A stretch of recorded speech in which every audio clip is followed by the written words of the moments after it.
Welcome to Write with Love. I'm your host, Sarah Williams, best-selling author, speaker, and creative entrepreneur. Each week, I chat to passionate and inspiring authors about their journey in creative writing. Some are traditionally published, some do it themselves.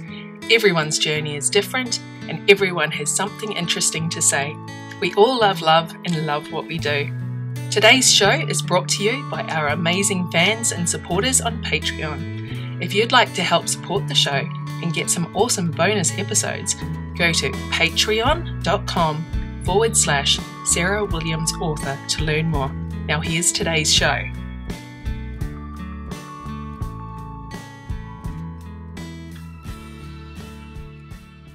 G'day. I'm Sarah Williams. Thanks for joining me for episode 36 of Write with Love. I'm recording this on Friday, the 24th of August, 2018. So, obviously, I'm back from conference tour. Thank you to all the wonderful authors I met in Auckland at the Romance Writers of New Zealand conference. It was an incredible weekend and I loved being able to meet and catch up with such talented authors. I did get plenty of writing done, but also decided to make The Dairy Farmer's Daughter the first in a new series. So plenty of authors on this show have said you need to write a series, and of course I do with the Brigadier Station series, but I have decided to expand and write multiple series. So, Heart of the Hinterland is the new series title and is based here in Maleny, which is in the beautiful Sunshine Coast, just an hour's drive from Brisbane in Queensland. I've already planned out the first 3 in the series, and after brainstorming with my buddy Kelly in Sydney, we also planned out the next 2 Brigadier Station books. So it's all about words on the page as far as my writing goes from now. I also had some business meetings in Sydney. I run Serenade Publishing and we are open for submission. If you have a completed manuscript that has a strong romantic storyline, check out serenadepublishing.com. That's Serenade, SERENADE publishing.com. And consider submitting to me. If you live on the Sunshine Coast and would like to meet me in person, I am presenting a series of workshops called Taming Your Muse. They are hosted by the Sunshine Coast Libraries, and all the details can be found on their event website or on the Facebook page. My Facebook page, I mean.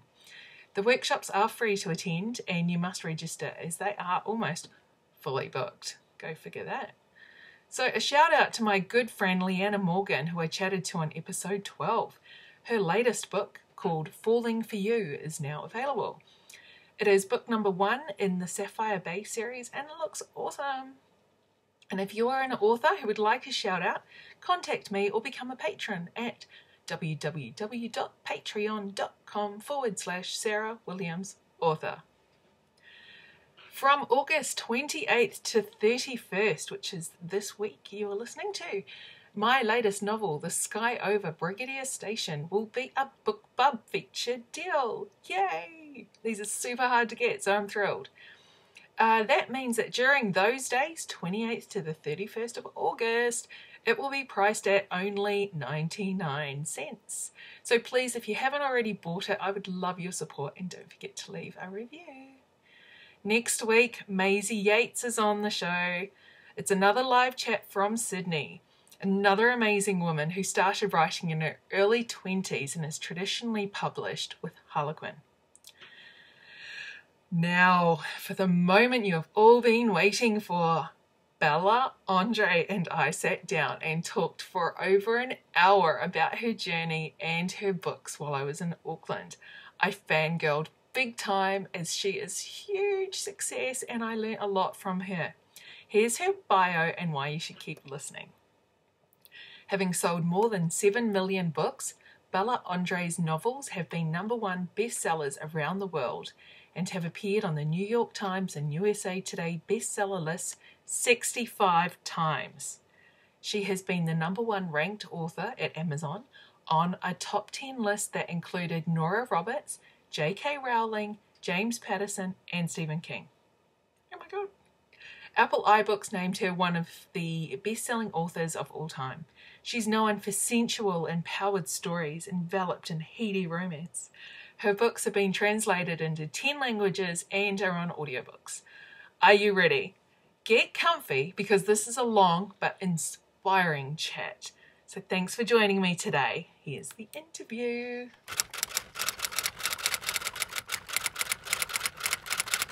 G'day, welcome to Write with Love. I'm Sarah Williams and I'm recording live today from the Romance Writers of New Zealand conference in Auckland, and I have a very special guest which I've been telling you about for like a year now that I'm going to get to interview, and here she is finally in person, Bella Andre. Thank you so much for joining me. I'm so excited. No, this is great. I'm excited.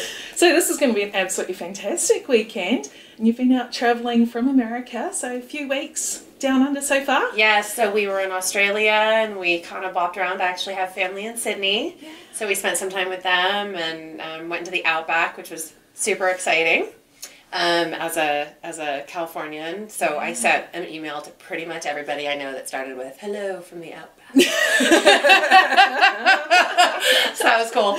Yeah, and Great Barrier Reef, and came down the Sunshine Coast. I think is where we were. Yeah, and then beautiful New Zealand, and the lovely Nalini Singh gave me like a personal tour of Auckland yesterday, wonderful. Which I've fallen in love with, and I was joking, she's like my new real estate agent. So,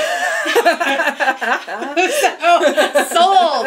That's it, sell my house in New Zealand. Exactly. That sounds like a plan. That's right. Well, so you've been in the industry for quite a while, and you were a pioneer in the indie days when Kindle was still fairly new and everything else. So explain in your own words. Tell us about your journey so far. Well, my mom, let's go way back. My mom was always a huge romance reader. I mean, she read all pretty much mainstream fiction. I mean, I remember growing up and there was always like the hardcover books from the library, and she kept a reading log, which is interesting. I've never done that. And I wonder if she still has them. And they were so huge reader, and somewhere in there I must have found romances, and so like probably 10, 11, and you know, book a day. So, and I'm almost a book a day still. It depends. I write a lot, but it sort of depends what my schedule. My reward for writing is reading. Yeah, wow. So love to read still. And I was a songwriter and a performer. So that was always what I thought I was going to do. I was going to go off and be a rock star. And I did that until my sort of mid-late 20s, and then it was like, oh, I'm too old for this. So I hooked up with an old college friend who just basically said, and she had always wanted to be a romance writer, and she said, oh, I want to go to this Romance Writers of America meeting, but I'm super nervous. Go with me. And so I was like, okay. You know, and at that time, I was just a reader. I wasn't thinking I was going to write them. I remember she said something about, oh, and I'm thinking maybe I could sell a book to Harlequin. And, you know, I was like, what's Harlequin? Right? You know, just so not aware of the industry at all. Yeah. But I walked into a room, and it was the San Francisco chapter, and there was probably like 100 or so women in there. And having come out of the songwriting world where I was writing with #1 hit songwriters, you know, who really couldn't pay their rent. The songwriting world is so difficult to make it as a musician. I mean, I think everybody's aware of that. But then having lived it for a while, and then I came into this, and these women were standing up and saying, during the good news sections, you know, what good news do you have? And they were standing up and saying, oh, I just signed a deal with this, and I've done a deal for that, and oh, my book's just sold at auction. And I was thinking, I have to try to write one of these. Like, this is actually a viable career for women who are super creative. And so I actually went home after that meeting and sort of waved at my husband, and I sat down at my computer and I wrote the first 3 chapters of something. And I had heard about a small digital publisher who's actually no longer around from another writer there, and I sent an email off and told a small lie and said the book was done. And I got an email back from the editor that night saying, this was great, I loved it, would love to see the whole thing. So I sent another little email back saying, oh, I just need to revise it, so I'll have it to you by next week. Oh my gosh. So I wrote the rest of it in the next couple of days. I mean, it was really, and it was so exciting. I felt so empowered as an artist and a woman, and you know, I mean, it was so fantastic. I loved everything about it, and I didn't know what I didn't know, which was great, Yep. right? I mean, Yep. I think you're just so, I don't know, it's so exciting, and that small digital publisher, did acquire that book and 4 others, and then on the 5th book, my critique partners, who were my old roommate from college, and then another woman who went to law school at our university, Jamie Alden and Monica McCarty, who both write, they said, all right, this 5th book that you're working on, this one, like, go bigger with it. So that one I submitted to Simon & Schuster. Yep. Well, actually, I submitted it to an agent first, and again, told her it was done. It wasn't done. And she called me, I think it was like the next day or the day after, and said, this is great, can you just email me the rest of it? Because I think this would really fit well. Simon & Schuster are looking for books like this, and I admitted to her, because I thought, well, this is an agent, like, I need a little more time on this, because I think I was only about halfway done, and this was the first sort of full-length book I had written. It was about 100,000 words, and I just said, well, it's only about half done. And later, she told me that when she heard me say that to her, that she just thought, oh, I'll never hear from this person again. Right. Because every other author who had ever sent her a partial manuscript that wasn't done had never finished it. Wow, yeah. So I took the next 6 weeks and just wrote and wrote and wrote, and revised and revised and revised, and I sent it to her, and she said, I think you're almost there, right? First of all, she was like, I can't believe you sent this to me, and then, she had some suggestions, and then we sold it to Simon & Schuster almost immediately. Wow. So that was really super exciting. So I wrote for Simon & Schuster, and then Random House, and then Hachette. Yeah. And then everything sort of, I don't know what's the word, imploded. Yeah, right. In my career. So I never really, as a traditional writer, we always sort of joke that I was like, hanging on by my fingernails. Yeah. Like, barely holding on, and it just never really happened at all for me in the traditional publishing world. Yeah. And in early 2010, my editor at Random House, who I love, we're still really good friends, called very upset, called my agent and said, unfortunately, we are not able to go forward with her for any more books. And so my agent called me, and very upset as well, and just said, you might be at a point where you need to start with a new name, or, all of that. And so I had been, I had sold first in 2003, so it had been 7 years. Yeah, right.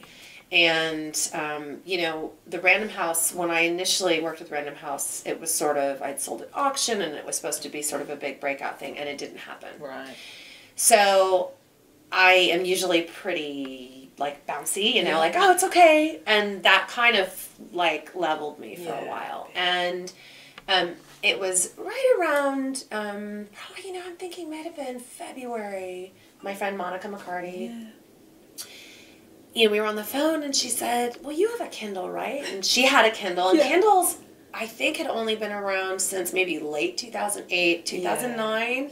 But not that many people had them, They were kind of just starting to come a little bit in the mainstream in early 2010. And she said, why don't you put something up onto that? And she said, I think I've read about, like, Joe Conrath has a blog, go to his blog. And so I did, and I had gotten the rights back to some of those early digital, they were sort of novella-length books. And I kind of thought, well, I have nothing to lose. So I did, I put up one of those books and then promptly forgot about it, right? Because I was still like, I need to get a traditional deal, I need to get another deal with the publisher, I need to change my name, I need to blah, blah, blah. And I woke up on my birthday in 2010, so this was like maybe a couple months later, and I thought, I felt a little better about the world, and I thought, I have never logged back in to see if I sold any books on this Kindle thing, And, just had to even, like, figure out, what was my login? All this stuff. Like, where was it? So I did figure out my login, and I logged back in, and I had sold 250 books. Nice. And it was, and to this day, I'm like, that was the most exciting 250 books ever sold. Yeah, for sure. For me, because it meant that people actually went to Amazon.com, they typed in Bella Andre, that I was like, wait a minute, I could sell these books myself, and that was the moment that everything changed for me. So, fast forward, that was 2010, we're summer 2018, so I've sold like 7.5 million books. Wow. And almost all of the 7.5 million are books that I've sold myself. Yeah. Yeah. Oh, that is So fantastic. that's sort of the long yet edited version. And when you were in those initial stages, I remember hearing that you would find all the bugs in Amazon and all the Yes. distributors. And Yes. So I was so one of the first users for everything. Yeah. So Amazon, and then Barnes & Noble came on the scene next. And then Apple came on, and then Kobo and Google. And so, consequently, I have a very close relationship with everybody at each of the retailers, because it'd be like you'd be in there and just stuff would be wrong. And through no fault of theirs, like any software, they're just constantly trying to upgrade it. Yeah. And things, my husband is a software engineer.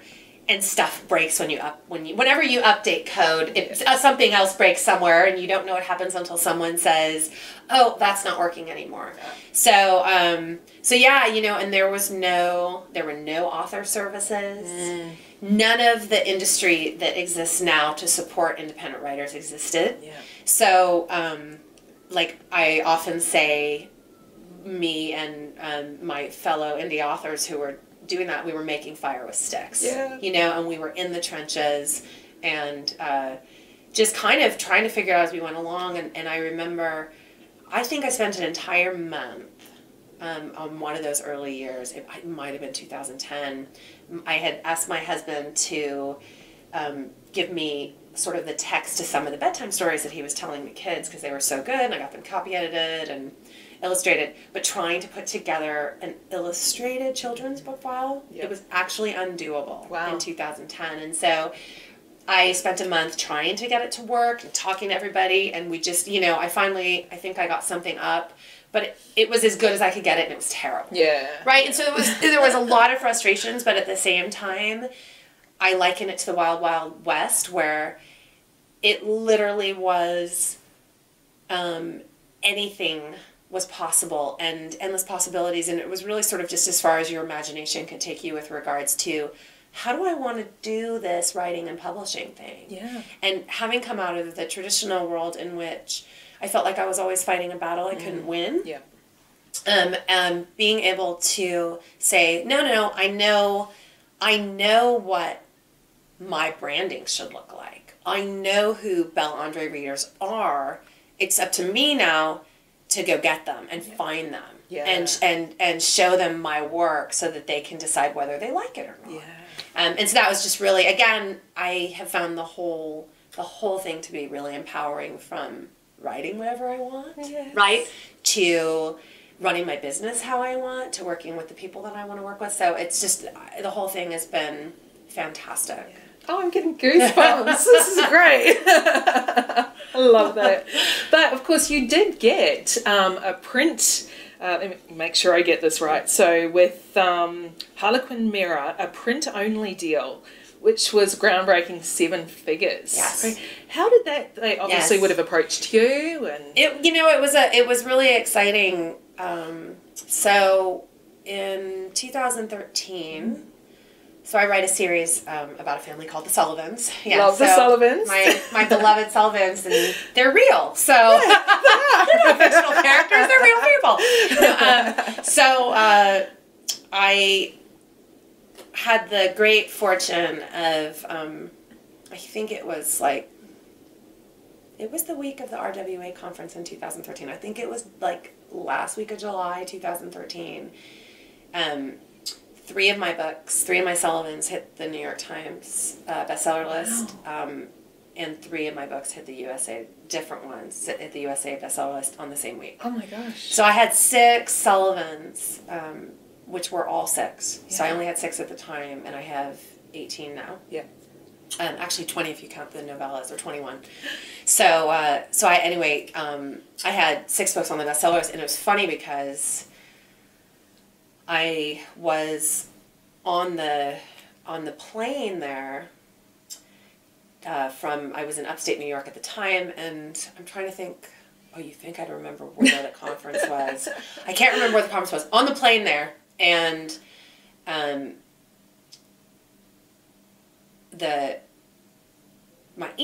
got an email from an agent who's not my agent. I had parted ways with my earlier agent by that time, because I had gone indie, and it was like, I don't need an agent.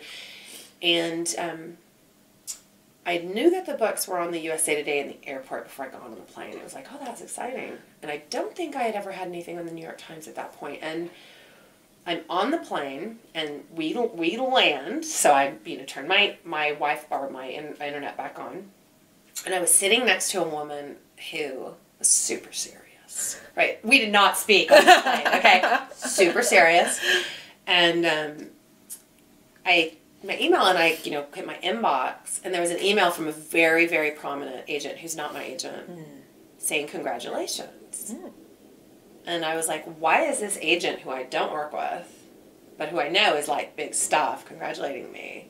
And that was when I saw, congratulations for your 3 books on the New York Times. We'd love to meet. And I start basically crying and like laughing and freaking out. And the woman sitting next to me, okay, no exaggeration. So I'm here and she's here. Like no one's ever been more horrified to sit next to the crazy lady. So by the time I got to the conference, it was kind of like the shit had hit the fan in a good way, right? Yeah. So lots of emails and phone calls, and interestingly, so that was where I connected with Stephen Axelrod, who was wonderful, and said, whatever it is, whatever kind of thing that you have that you might want me to negotiate, no matter how out there, you know what, happy to work with you however you want. Just really, really nice guy. And it was interesting because I had spoken at the San Francisco Writers Conference the year previous. Yeah. And I was definitely not of a mind at all that I was ever going to work with a traditional publisher in any way. Again, it was like, well, I don't see how that could ever work. Exactly. And I'm very happy doing this by myself. And there was a woman, Valerie, who came up to me at the sort of like little cocktail party after the conference. And she and I had been on a panel earlier in the day, and she was with Harlequin. And I think that the intention of the organizers, honestly, was to kind of pit us against each other. But, like, she just seemed really nice, and she was like, you seem really nice. And so it was a very nice panel, and I'm sure the organizers were, like, mad that we sort of into fist fights or whatever. But so she came up to me afterwards, and this was a year previous to all those books hitting, and just said, I just think what you're doing sounds fascinating. I don't know anything about self-publishing. If you wouldn't mind sort of telling me about your journey, and I'd just love to listen. I just think it's really interesting. Yeah. So we had the most lovely chat. We talked for probably about an hour, and then talked about our kids, and there was no sense, and it was one of those conversations that was like, I was like, well, we'll never work together. Yeah. So let's just be buddies. Yep. Right? Because we're never going to... So there was so sense of nerves or networking or anything. It was just like, you're a delightful person, and thank you for a lovely evening. Yeah. And so fast forward a year, so I was giving a workshop after all this, and I'd been meeting with agents and then met with Steve and said, okay, let's work together. And various publishers had come and said, what kind of deal can we do? Pretty much everybody kind of came at that point, all the different publishers, and said, we're trying to think what would work for you and us and blah, blah. And so I gave a workshop on something, I don't know what. And then Valerie came up after the workshop and just said, Bella, I haven't seen you since last year, really great. And she said, I've thought a lot about you in the last year, and obviously you've had great success and all of this. And she just said, we would very, very much like to work with you. And she said, since I already feel like I know you, you know, we've kind of gone over the hurdles, you know, how would you like to do this? And so, you know, after talking to all the publishers and everything, it was great to get to work with Valerie and to basically sort of construct a publishing deal. So what I ended up doing was I licensed them the World English print rights. Right. So I kept all of the digital rights and all of the audio rights and all the film rights. So they just took World English, no translation rights. And, you know, they were great. They were just very responsive and excited. So we did 11 paperbacks, and then we did a hardcover for Bella Andre. And then for my sweeter pen name, Lucy Kevin, we did 6 books, I think. Wow. So we did almost 20 together. And it was great. It was great. So that was fun, and it was fun. You know, people would email me and just say, "Oh, I found your book on this like desert island in the middle of wherever." You know. So that was fun. So and it was fun. You know, also I quite enjoyed. You know, being the first ever person in the industry to do that. I mean, that was exciting. That would have been. It was because, you know, I think if I had come into publishing as someone who was like, oh yeah, my first book, it did amazing, you know, and it's been so easy, and it wasn't. Like, mine was a continual struggle and never breaking through, and to have been able to, you know, within 3 years of self-publishing to get to that point where I could negotiate a deal the way I wanted to negotiate it was, again, very exciting. It just felt really exciting, and to do it as a woman. Yeah. And it's interesting because Hugh Howey did his deal after mine, and Hugh and I are friends, and he was always like, no, Bella did this first, right, you know? So, nice guy. But anyway, Oh, that's fantastic. Yeah, I'm a big fan of Joanna Penn as well, her podcast, and I've met her as well. She came to Brisbane a couple of years ago, and she's always like, Hugh Howey and Bella Andre, I love them, you know? It's fantastic. Yeah. And I'm an indie, and I know, you know, in Australia it's... So many people, well, not so much New Zealand, so I'm going to say this is more an Australian thing. Oh, we really want a traditional publishing contract, and if we don't, you know, self-publishing is like that thing you do if no one wants it. Right. And, you know, then when there's people like you, and it's like, you know, this is a thing. Right. This is the future. Yes. So, it's empowering for me to hear you say these sorts of things, because I just go, you know, why would you, in Australia, why would you? Because... you know, they get really crappy contracts. And it's like, you know, Australian only. It's like, Australia, America, the rest of the world. Come on, people.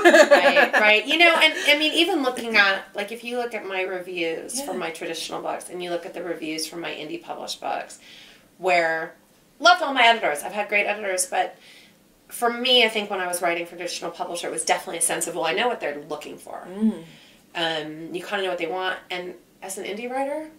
I write exactly what I want. Yeah. I don't take input or feedback. It's totally like, this is a story I want to tell, and I think I have a really strong internal sense of when something's working and not working, at least for myself. Yeah. My reviews on the indie stuff are like miles better than any of the reviews were for my traditional books. Wow.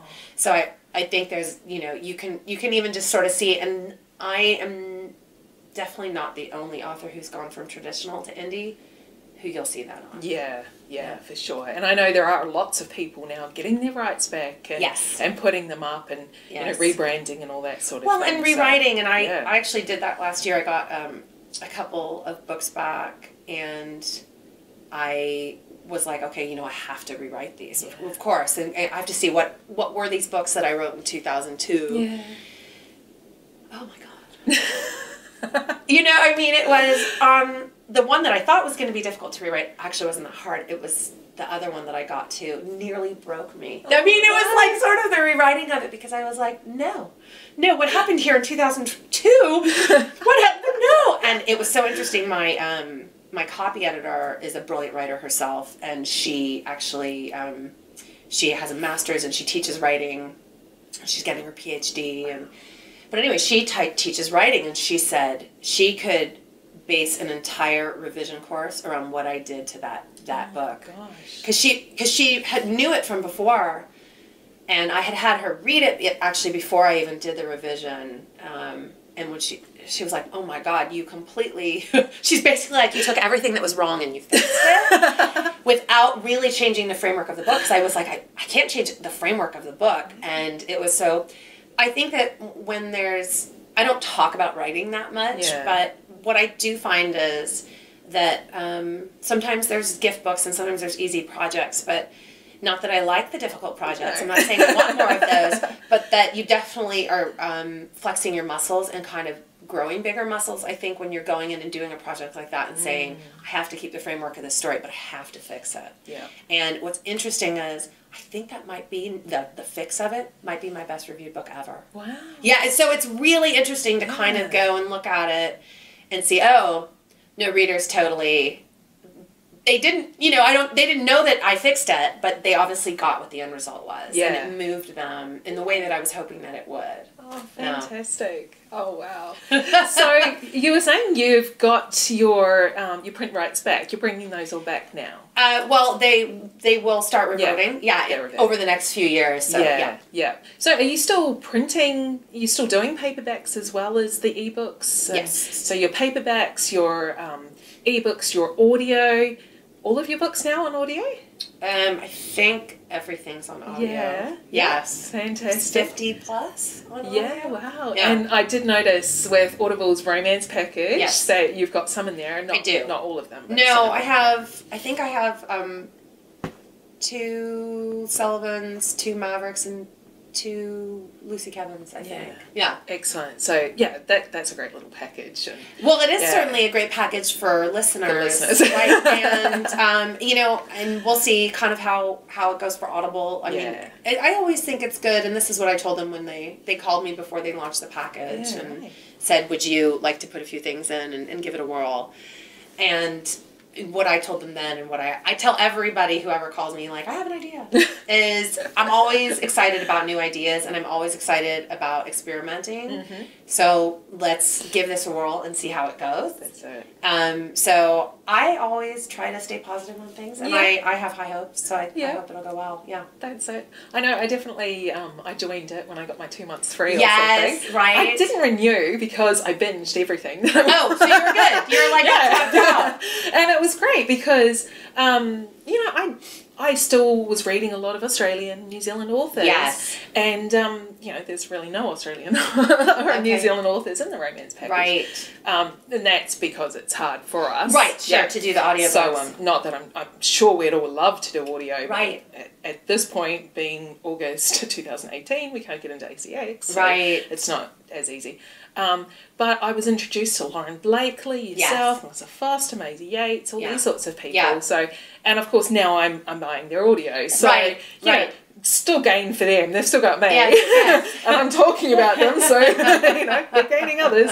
So, it's definitely, you've got to try these things. Right. It's, when you do some marketing, I don't want to talk too much about marketing, but do you have to do like Amazon ads and Facebook ads and those sorts of things? Absolutely. I mean, the reality of the business that we run as self-publishers is that we're a business, and so businesses advertise. Yeah. And I'm really pragmatic about it. And so I do advertise in all the places that one advertises: Facebook, BookBub, Amazon Marketing Services, Google, Pinterest, Instagram. I could keep going probably.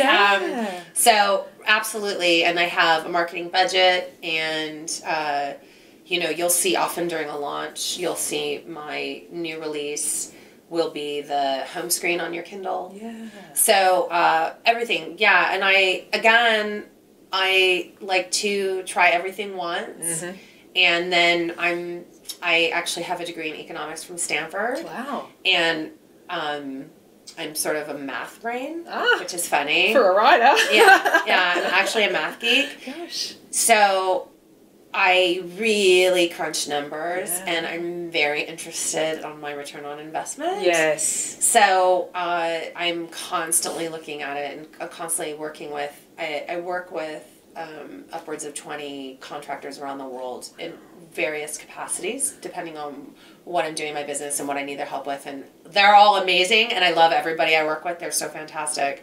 So with the people that I work with for running ads, we're constantly looking at it and saying, okay, what's working, what's not working, what do we want to ramp up, what's new that we want to try. So there's a subset of stuff that I do with contractors, and then there's a subset of stuff that I run entirely by myself. So, you know, but I think it's important to have a knowledge base across all of it. Yeah. And that is sort of my big thing is, and I think because I kind of came of age in a time of self-publishing where there was nobody to help unless you hired an assistant, which in 2011, a friend of a friend, so my friend Veronica Wolf, she writes Scottish time travels, or she did write Scottish time travels, now she's writing young adult, but she said, oh, there's a friend of mine, I think you guys would get along great, let's have lunch together. And so we went to lunch, and this woman, Martha, was just really, seemed really interested in what I was doing and was asking me questions. And it was really, you know, it was all kind of moving so fast at that point, and I was already, I'm trying to think if I had started the Sullivans yet. I think I had sort of just started the Sullivans. And it was, I was writing so much, and then trying to do the business, you know, I was probably at like 20, 21 hours a day, 7 days a week.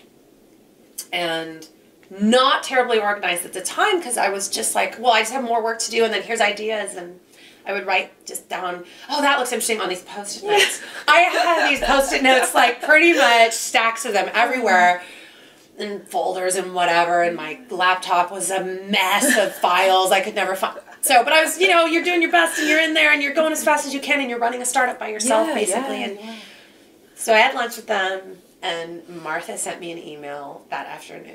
And Martha had a really, really high-powered position in San Francisco. And she said, I have been interested in starting my own business for a while. And she also was writing. And she said, I think this could help us both. Oh.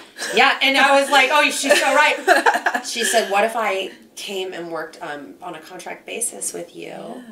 We'll figure out how many hours, and I will help you clean up your mess of a business. Nice. And to this day, so she even sort of took my computer. When she came to my office, and I just handed her the folder with the Post-it notes, and she was like, oh my God, I've never seen anything this horrible. And she went to my laptop, and she just said, we're creating a system here for you, so that you will always be able to find everything. Everything goes where I'm going to tell you it goes. I mean, she really kind of came in a wonderfully, and, you know, I don't mean to make light of OCD, but, you know, she's like, I am very OCD, and we are going to do this. And so, to this day, it's so funny, because when I go to I have a computer, I write on a computer, I do all my business on, and when I go to the one that I do all my business on, really, whenever I open up a file, I'm like, oh, bless Martha. And so she stayed with me about 1.5 years and then went off to pursue her own, which was, you know, exactly what was always agreed on and everything. And then I started working with some other people. But I've been so lucky along the way and found such amazing people who essentially, you know, we worked together, and they didn't just help me build up my business, but I also helped them create theirs. And so it's been a really, really wonderful experience all the way through. And honestly, there's nobody I've worked with over the last 8 years who I either don't still work with unless they've moved on because they're, you know, now doing it for themselves as they should. It's just, everybody's amazing. Oh, it's fantastic. Yeah, and just super excited and just super good at the work that they do, and just supportive and you know, and flexible. I just, you know, everyone's really great in this business, and that's it. Yeah, and writers are great. They are, aren't they? And everyone is just so willing to share their experiences and help. And they are. It's fantastic. So you've got your team. So you have like a cover designer and everything. Right. Else? So I do some of my own covers. I do all my own Sullivan covers. Yeah. Right. And I do all my own Morrison covers. I work with DeMonza for my Maverick covers. And they're doing my newest Lucy Kevin covers too. And they do my German covers for the Sullivans. Yeah. So that's been they're great. They're fantastic working with that. And then, I mean, I have a team in Germany of, I have 3 translators who pretty much work full-time with me because I put out a new book in German every 6 weeks. Wow. And I am planning to do that through 2020. I have enough books to put out through 2020, so we're cooking along. We're always cooking along on those books. And then I have a woman who runs my German Facebook page, and then I have a fantastic woman and her mom actually who translate like my newsletter text and help me run ads in Germany. So that just alone is just my German team. Yeah, wow. So we're at 6 in Germany. Just for that. So that kind of shows you and then the U.S., the amount of people who work on things for me are much bigger because I have 2 different names and I use different copy editors for those, and I have a large team of proofreaders, a lot of people who help with me to run ads, a woman who kind of puts together a sales spreadsheet. I'm trying to think. There's more. There's more. You know, it's just, if I can't quite think of everything I have going at, one time, but so a ton of people who I can always sort of contact and say, I need you to help me make a print-on-demand cover out of the digital cover for this. Yeah. In fact, she's wonderful. She's in Australia, and so she helps me with those ones, and it's like, so if you could squeeze me in this week, and she's always like, no problem, I'll get you in there. Of course. Yeah, she's really, really nice. So people are, I mean, they're wonderful, and they're all really just flexible and just good at their jobs. And so, and then I have my formatter, and they're in Thailand, and the thing for me, and I don't know if you've gotten this, but I'm a bit of a perfectionist. Yeah. Which, is not always the best thing. But it's just that everybody that I work with does really, really impeccable work. Yeah. And it saves me a lot of time in, one, not having to redo anybody's work, but also, just feeling 100% confident that when I'm getting the books back from my formatter, they're going to be perfect. Yeah. They're going to be perfect the first time. And, I'll do my sort of cursory check more to see if I've screwed anything up. Did I give them something that was wrong? And then kind of get it out there. Excellent. Wow. So what is a day when you're in your office, oh my God, and you're working on a book? So what does a kind of day look like? And also I want to know, do you write like in Scrivener or something like that? No. Or are you like a word girl or got a handwriting girl? Yeah. How do you do it? Tell me. There's not totally standard day, which I think is pretty common when you're like running your own business. But if I'm at a point where, so I've been gallivanting sort of for the last 3 months. So for instance, when I get back to California next week, there's got to be some buckling down, and I have a Secret Sullivan novella that I'm so excited about, that I think people are going to freak out because it's 2 of the favorite Sullivans. Oh, good. So I think people are going to be super excited.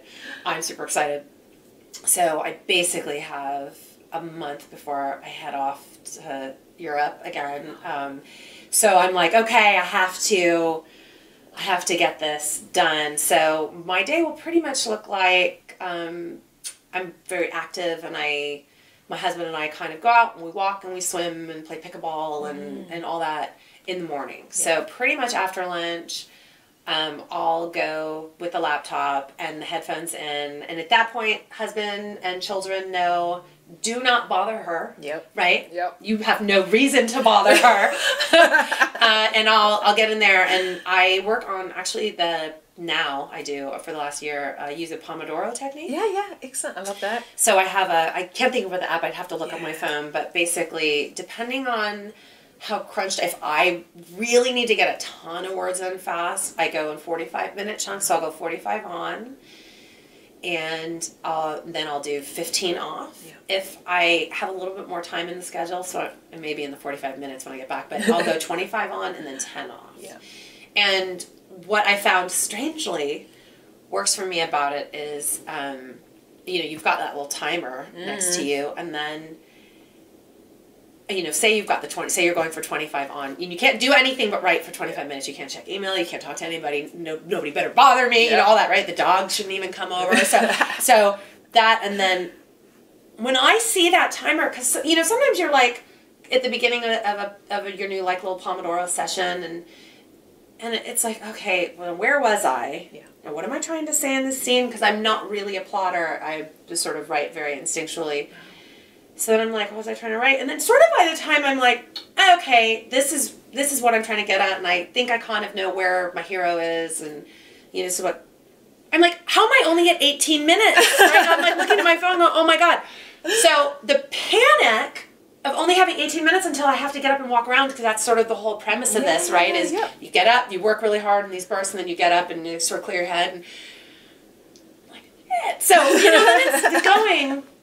Basically writing as fast as I can, with taking little like panicked glances every once in a while at the phone, which I don't know where all the time is going, and before I know it, there's like 3 minutes left, and I'm like, I only have 3 minutes.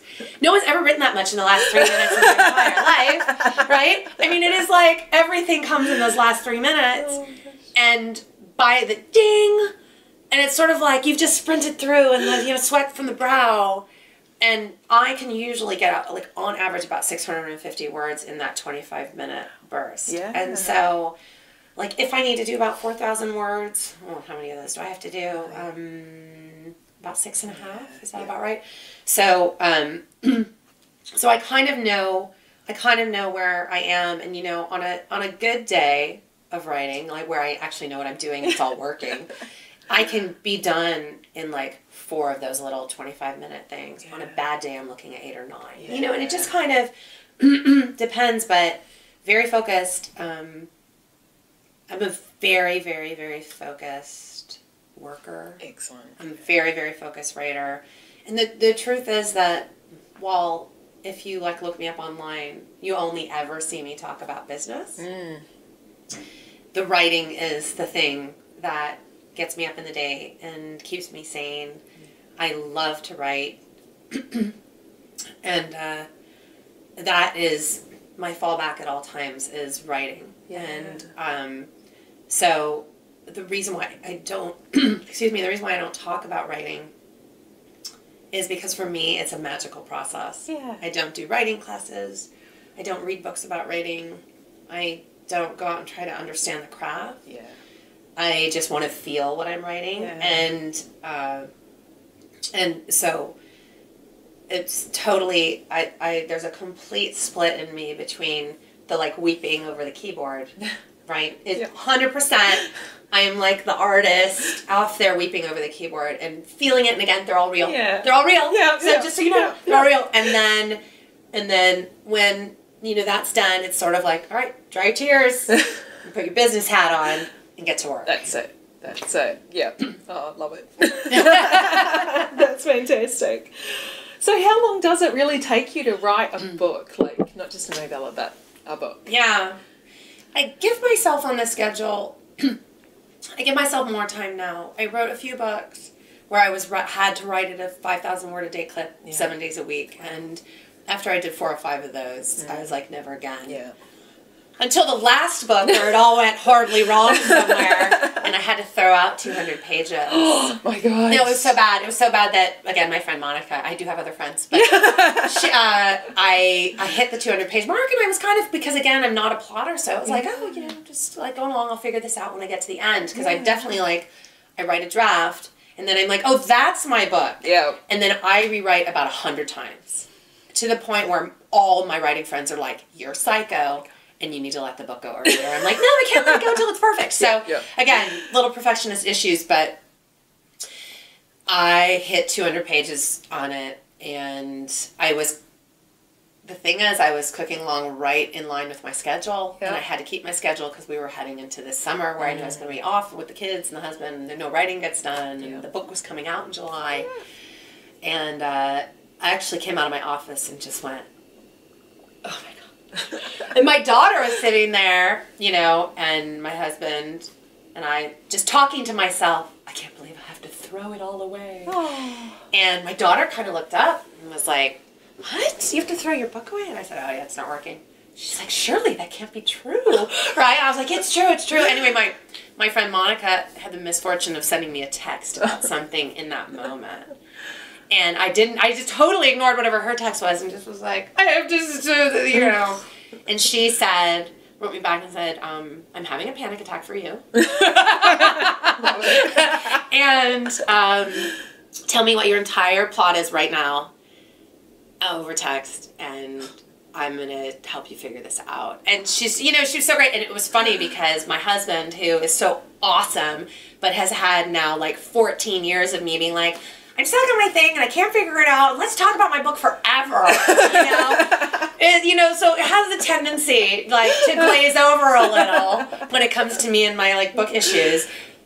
When I had come out of my office, he was walking away at that time and he heard me say it and he turned around and he came back and he's like, you're just being a little melodramatic. You don't really have to throw away the 200 pages, do you? And I said, I do. I have a fatal flaw with this. And I said, I cannot fix it. I said, I actually just Googled to see if any writer has ever gotten away with this. Oh my gosh. And I said, all I have found is all these blogs about readers saying how much they hate books that do that. And I was like, I've realized it. And I said, I understand why all readers hate it. And I said, I actually have blown this.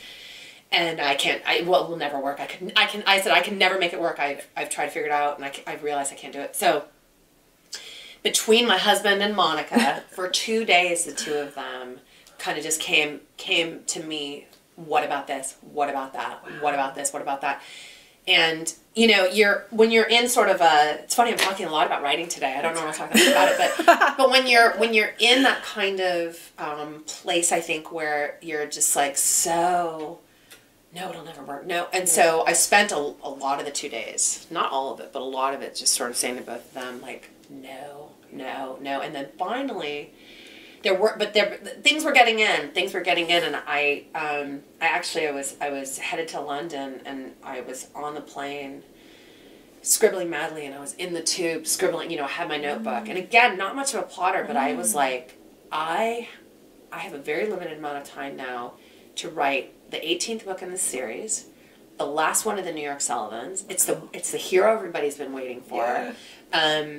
You know, you want to make sure every book is better than the one that came. It was really, and I woke up, I think, sort of 5 days after this sort of my meltdown, and I was like, oh, I think I have it. And my best friend actually lives in London, and I was sitting at her kitchen table, and she's like, all right, where are you now? And I said, I think as of today, I think I've got it. I think when I get back to California after this trip, I think I actually can kind of hit the ground running. And I know, you know, I can maybe keep about 20 pages, right? And but I think I know kind of where to go forward. And she's a brilliant writer. She optioned her last book to Sony Pictures. Wow. She's literally like just, you know, epic genius. Yeah. And a brilliant plotter. Like, it's funny, we're very different in our process. Yeah. And she was like, all right, tell it to me right now. Run me through the whole thing right now. Wow. And her husband, who's also a brilliant writer, was at the kitchen table with us, and, you know, they were both kind of watching me. Mm-hmm. And I am not someone, I don't like brainstorm with other writers, and I don't like share stuff, but of course this was sort of a different process, and so I was like, all right, you know, here it is, and this, that, and then she asked me some really pointed questions to try to kind of nail me on stuff. I was like, no, thought of that. Yeah. You know, this is how I'm dealing with that. Nice. Thought of that. This is how. So kind of at the end of this, you know, again, like very sweaty, like under the interrogation at this point. And her husband and I are just looking at her, and she's just sort of sitting there, just very quiet for quite a while. And her husband, John, was like, you need to say something, right? We're very nervous here. And then John said, I think it's working. You know, he said, I think everything I heard her say, but, you know, and we all acknowledge, we all just turned to this, like, plotter extraordinaire, like, what's the vote? And finally, she was a lawyer before. Oh, God. And finally, she just looked at me, and she nodded. She just went, I think you've got it. Right? I was like, oh my God, I think I've got it, right? I mean, it was, you know. And when I got back home, and so the rest of, again, when I travel, I sort of make sure I take that time to kind of, take the creative input, but again, every moment that I sort of had to myself, if I was in a cafe or a tube or something where I wasn't sort of, doing something with somebody where it wasn't rude to be like, excuse me with my notebook. So I was that nutso again on the tube, just, missing my stop because I just wanted to make sure that by the time I got back home, I could go in and I could dive. Yeah. And that was coming back, and that was 5,000-6,000 words a day. And really, as I did it, I was like, these have to be perfect because I didn't have a ton of time on the back end. So it was, in a way it kind of wakes you up. You go, oh, I've got this. Yeah. I've done like 60-something books. And you kind of have one that comes and sort of smacks you across the face and was like, really? Do you have this? Do you really think you have this? And it's like, oh, okay, I do. So I ended up at the end of it, I'm really, really, really happy with the book. It was called Every Time We Fall in Love. And this one I think might be my new best reviewed book. Oh. And what was really super gratifying with, my fans, now I don't go into my social media. I never go in and say, I'm really having trouble with this. I like there to be a veneer of like a little mystique to it all. Like it's all glorious and sunshine and roses, and which, it normally is. And I don't tend to read reviews, but on this one, fortunately they were all good for the most part. And, everybody basically said in the reviews, and this meant a lot to me because of how difficult this book was. I don't know how Bella, at 18 books in, he's my new favorite. Yeah. It's my new favorite Sullivan. This story, broke my heart and put it back together. And it was just kind of like, oh, thank God. It's worth it. It was all worth it.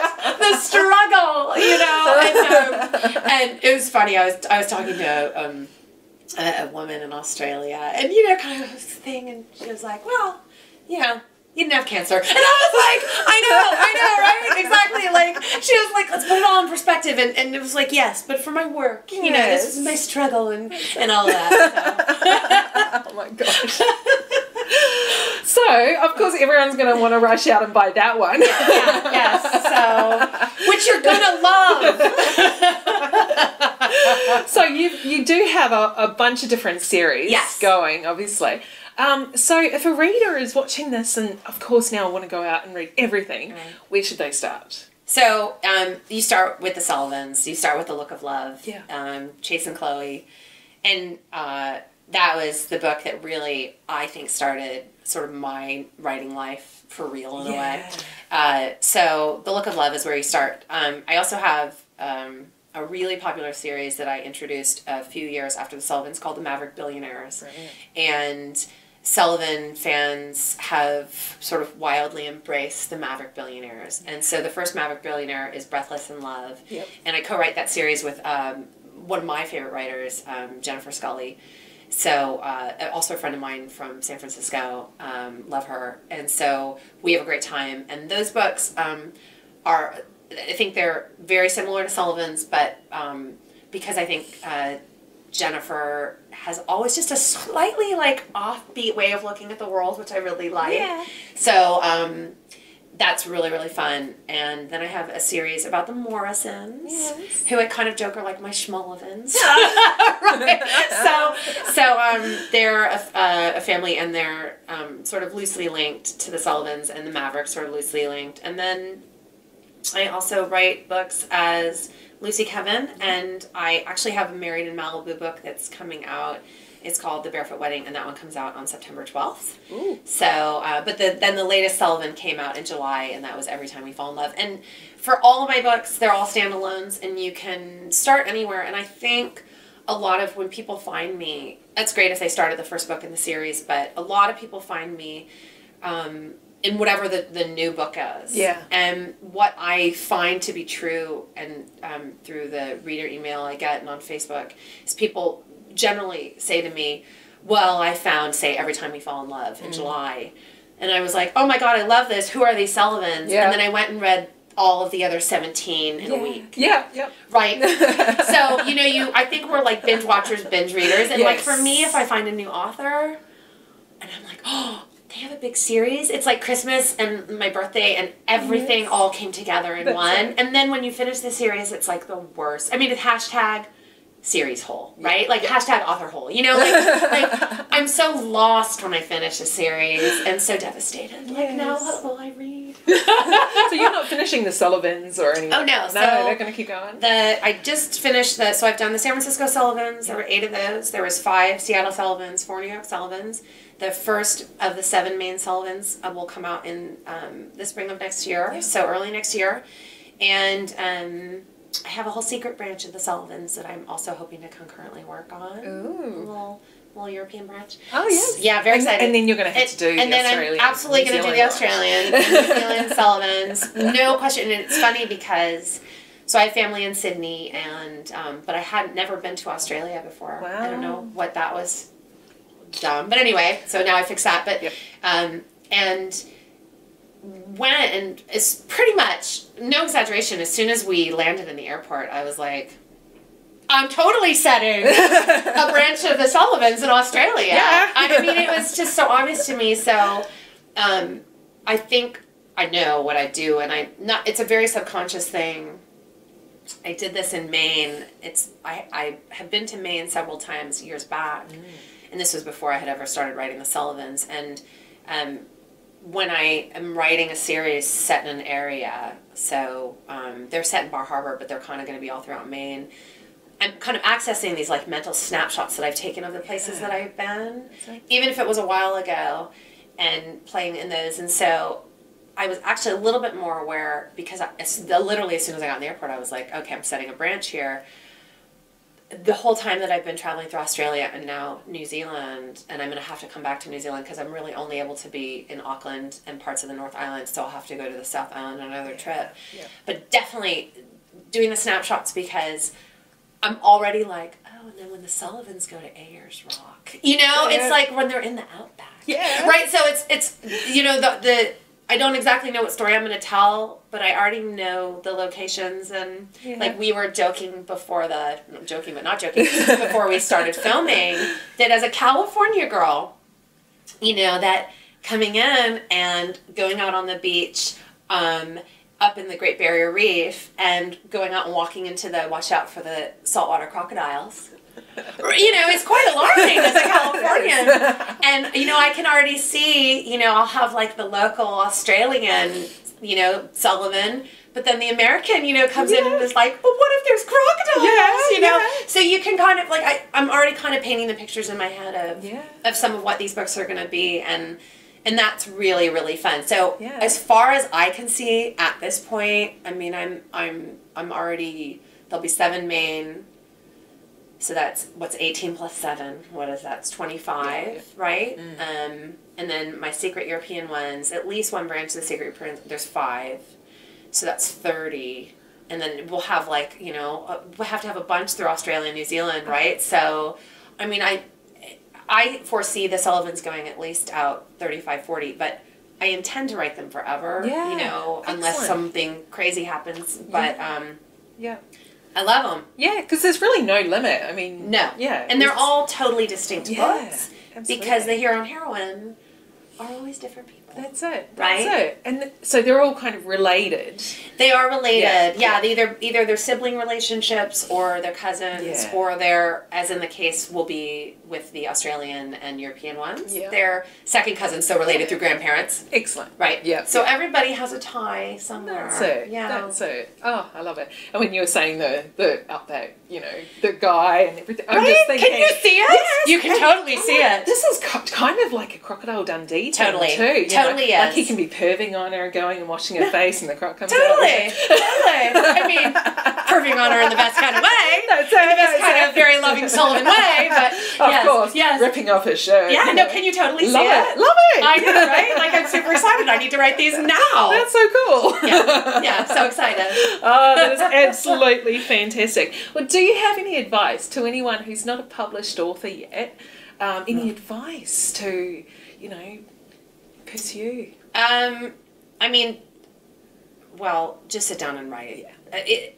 That's always the advice, is write a lot, read a lot. Yeah. And, you know, watching something like this podcast, you're going to learn about the business, and then there's going to be other podcasts that are going to be, like, super specific about one aspect, like here's how you do advertising on Facebook, and here's how you think about putting a cover together. So I just think there's a wealth of information, and probably the biggest thing to watch out for is don't fall down the rabbit hole too much. Yeah. Like, you need to remember, a writer needs to remember, an aspiring writer needs to remember that it's always about the book. So write your book, write the next book, write the one after that. That's it. And if you ever feel like you need to drop something out, you drop out everything but the writing of the book. Yeah, absolutely. And of course, joining things like RWA in America. Absolutely. Yep, RWA Australia, RWNZ, of Yes. course, fantastic. Yes. And so do you still go to all the conferences in America, the Romance Writers in America? I have been to everything a lot. Yeah. And Book Expo America and all of that. Yeah. And then I was traveling around the world a lot. Yeah. Speaking at things, and my husband put a very nice request a couple of years ago and said, how about for a while we travel for pleasure? Nice. And I was like ready to, I think, kind of, this is actually the first conference I've done in 3 years. Wow. Yeah. So it's great, and I met a bunch of people yesterday and just had a really lovely time, and going to be meeting with you were fantastic, and more people, and doing some other podcasts this afternoon. And so it's nice to kind of like come back and but how could I turn down New Zealand? It was like, I want to go to New Zealand. Well, yes, I'd love to come. It's so funny because, like, for me, I went to the Romance Writers of Australia conference the last few years, and people kept on saying, oh, we're going to New Zealand, it's smaller, it's more intimate. I'm like, oh, that's really cool. Yeah. And I'm from New Zealand, so added bonus. And and then they announced who's coming to New Zealand 2018. Bella Andre. I was like, Bella freaking Andre, going! And there were like a whole bunch of us going, we're going to New Zealand next year, guys. You don't have a choice. And I'm super excited. So you're going to be doing some presentations. Right. So you'll hear some of this again, probably. Yeah. But yeah, giving a workshop tomorrow. Yay, it's 2018 in the publishing world. Like, let's talk about where we are, and like everybody did, perk up. So I'm be giving a little cheerleading talk, and kind of laying out where I think we are and what I think people can take advantage of and work with as self-publishers and authors. And then tomorrow I think I'll be doing a keynote during lunch, and just sort of like telling my story again, so you'll be like, oh, I've heard some of that. But tell the story, and then at the end of my keynote, I'll do a top 10 tips. So that's always fun. Yeah. So and then just sort of generally around for people to just kind of come and ask questions. It's like, well, I'm here, I'm in New Zealand, so let's talk. Yeah. And you're so lovely, and sharing of your time, and you're just so inspired. So thank you so much. I really appreciate this. And your website, bellaandre.com. Yes. Excellent. And you're on social media, so all your links. You've got a beautiful website. Thank you. Fantastic competition going on at the moment with the beautiful tote. Sullivan's name. Yes. So gorgeous. I've entered like 50 times. Oh, good. I hope you win. Oh my God. May you be a lucky one. That's it. Fingers crossed. Well, thank you so much. I really do appreciate your time today. Everyone, Bella Andre. Thanks for joining me today. I hope you enjoyed the show. Jump onto my website, sarahwilliamsauthor.com, and join my mailing list to receive a free preview of my books and lots of other inspiration. If you like the show and want it to continue, you can become a sponsor for just a couple of dollars a month. Go to patreon.com/Sarah Williams Author. And remember to follow me on Facebook, Twitter, and Instagram. And don't forget to subscribe to my YouTube channel and leave a review of the podcast. I'll be back next week with another loved up episode. Bye!